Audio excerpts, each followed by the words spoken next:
Have you ever broken a bone? You know, that moment when you go from a graceful, functioning human being to a human shaped pile of Jenga blocks? Ouch.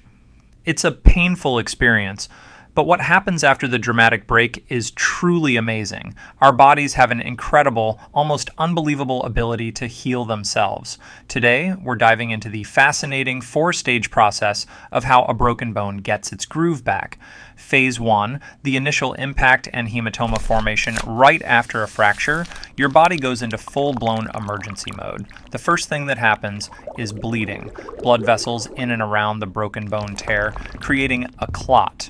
This clot is called a fracture hematoma. Think of it as a natural internal superglue. It stabilizes the fracture site and provides the foundation for the healing process to begin. Phase 2, the soft callus bridge. Next, your body starts to build a bridge, but it's a bit wobbly at first. Specialized cells called chondroblasts and fibroblasts rush to the scene.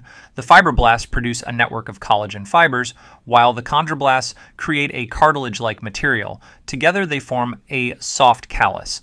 This soft callus is like a temporary scaffolding. It's still very fragile and not yet strong enough to support weight, but it's a crucial step in connecting the two broken ends of the bone.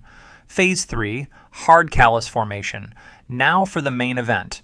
The soft callus is gradually replaced by a hard, bony callus. Special bone-building cells, called osteoblasts, get to work. They lay down new bone tissue, converting the soft cartilage into a rigid, mineralized structure. This new bone tissue is called woven bone, and it's what gives the fracture site its strength. Phase 4, bone remodeling.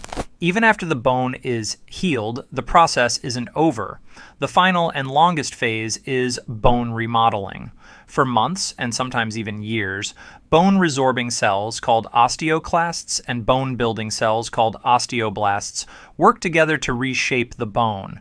They remove any excess bone from the callus and restore the bone's original shape, size, and strength.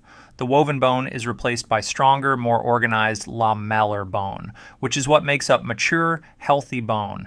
This is the bone equivalent of a meticulous sculptor going in and saying, needs a little refinement here and there.